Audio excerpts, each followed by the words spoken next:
Welcome back to Firepower. Out here, in the frozen silence of Alaska, one shot decides everything. Make the wrong choice and you don't get a second chance. Tonight, we're not repeating forum myths. We're laying out the 5 calibers that experienced Alaska guides and hunters actually trust with their lives.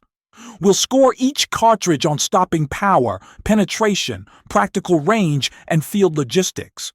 We'll share real-world after-action stories from the line and give exact load and platform recommendations so you know what to carry when the weather turns and something big is coming straight at you. Stay with me. We saved the most extreme survival round for last. Before we dive in, one promise. Everything in this video is informational. Practice safe handling. Follow the laws where you live, and always prioritize avoidance, retreat, and non-lethal options when possible. With that out of the way, let's begin. We evaluate each caliber by 4 essential survival factors. First, stopping power, the ability to stop an attacking animal. Second, penetration, the capacity to go through thick fat, bone, hide, or heavy winter clothing.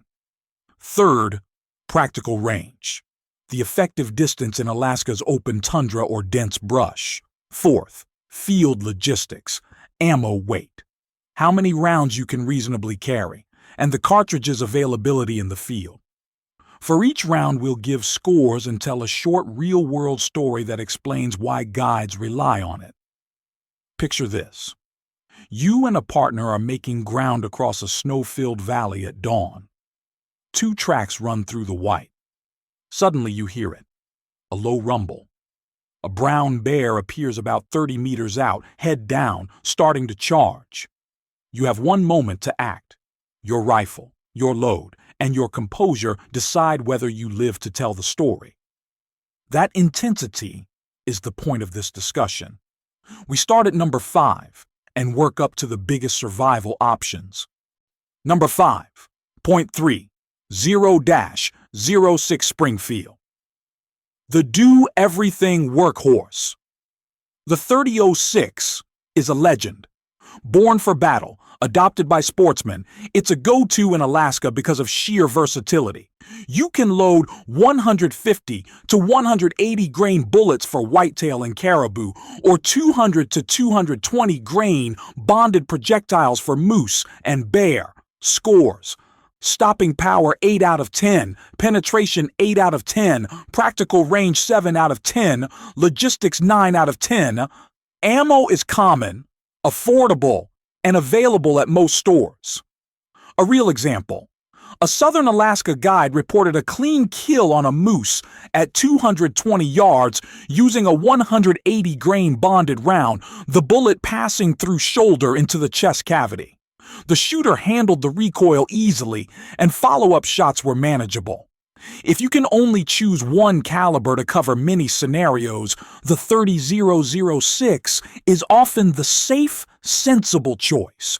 Balanced range, power, and logistics. Number 4, .300 Winchester Magnum, the long-range sledgehammer. When terrain opens up and the animal stands on a distant ridge at 400 to 600 meters, the .300 Win Mag is the answer. It retains velocity well, resists wind, and delivers large energy on target at long distances. Scores. Stopping 9 out of 10. Penetration 9 out of 10. Practical range 9 out of 10. Logistics 6 out of 10. Recoil is heavy and ammo costs more. A field story. A hunter spotted an elk on a ridgeline 450 yards out. With a 200 grain bonded bullet in a .300 Winchester Magnum, a single, precise shot struck the chest and the animal went down. This cartridge is for open country hunting where distance matters, but you must train to manage recoil consistently, and extra ammunition adds weight to your pack. Number 3. .338 Winchester Magnum, the professional's go-to. Many Alaska guides will tell you bluntly, they don't leave camp without a .338. It sits at the professional tier because it balances stopping power for big game with better controllability than larger magnums. Scores: stopping 10 out of 10, penetration 10 out of 10, practical range 8 out of 10, logistics 6 out of 10. A guide's account. On one trip, a charging grizzly approached to roughly 25 meters after being provoked. A single 225 grain bonded round struck the shoulder and the bear dropped immediately, ending the threat. At close range, the .338 gives confidence beyond what many smaller calibers can deliver, and at mid-range it holds trajectory and penetration through dense muscle and bone. Because of this reliability, many commercial guide services list the .338 as their primary defensive and hunting option. Number 2. 45 to 70 Government, the close-range bulldog. Old school, brutally effective at close range. Heavy cast or hard cast bullets in 405 to 500 grains create massive temporary cavities and immediate stopping power.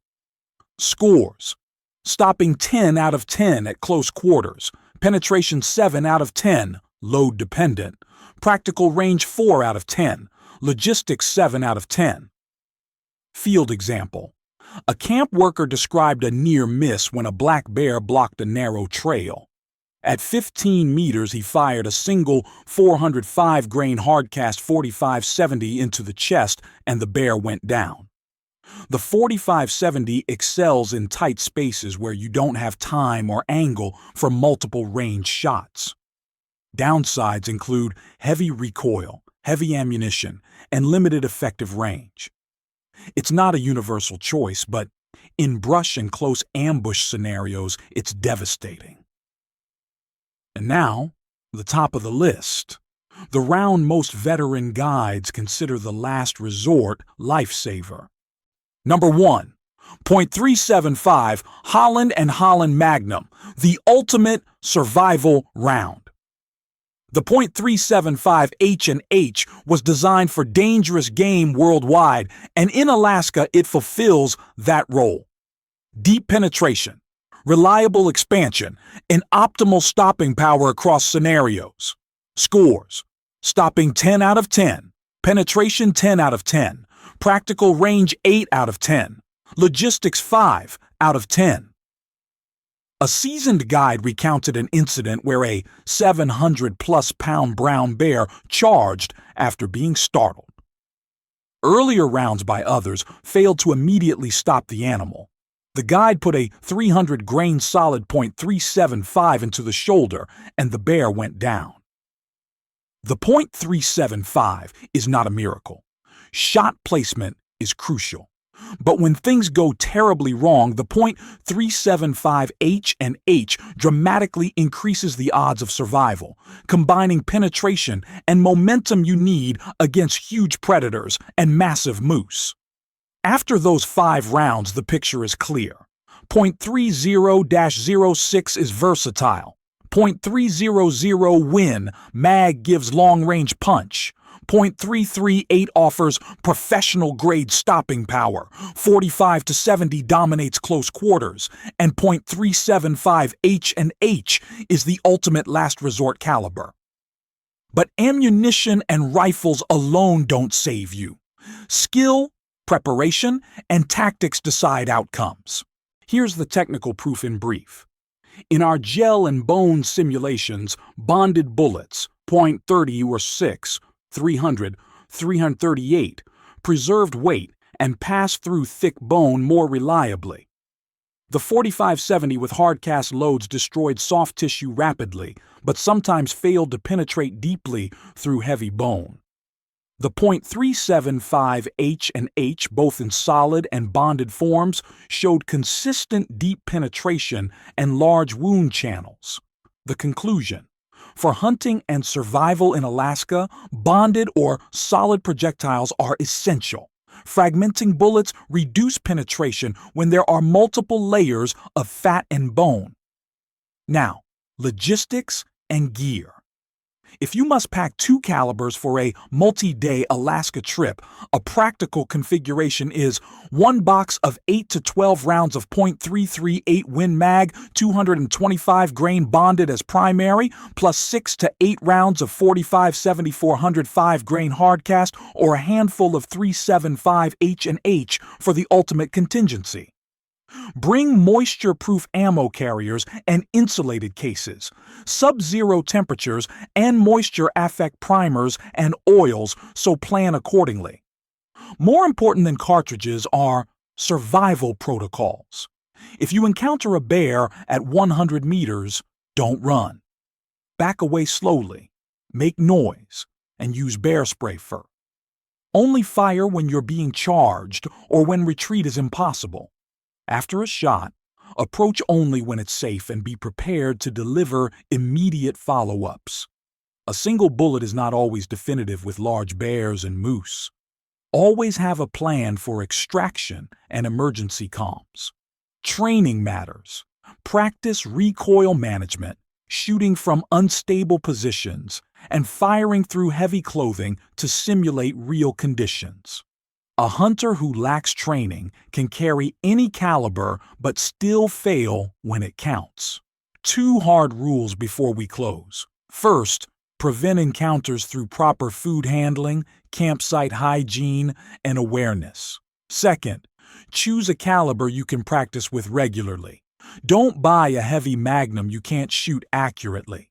Consistent practice beats raw power every time. To summarize, if you need one versatile, readily available caliber that's proven across situations, 30-06 is a solid all-around choice. If you prepare for extreme scenarios and accept additional weight and recoil, .338 Winchester Magnum or .300. Winchester Magnum gives superior long-range performance. If you expect close quarters encounters in dense brush, the 45-70 is devastatingly effective. And if you want a final, reliable option for the worst-case attack, .375 H&H remains the undisputed top survival round. So here's a question for you. In the most dangerous hunting situation you can imagine, which caliber would you choose? Put your pick in the comments and tell us any real stories you've lived through. If you want a follow-up video showing the gel, bone, and cloth tests comparing these calibers side by side, hit like and subscribe. We'll bring that live test to you. This is firepower. We don't praise theories, we test what keeps you alive. Stay safe, train often, and always respect the wild. Goodbye for now, and we'll see you in the next one.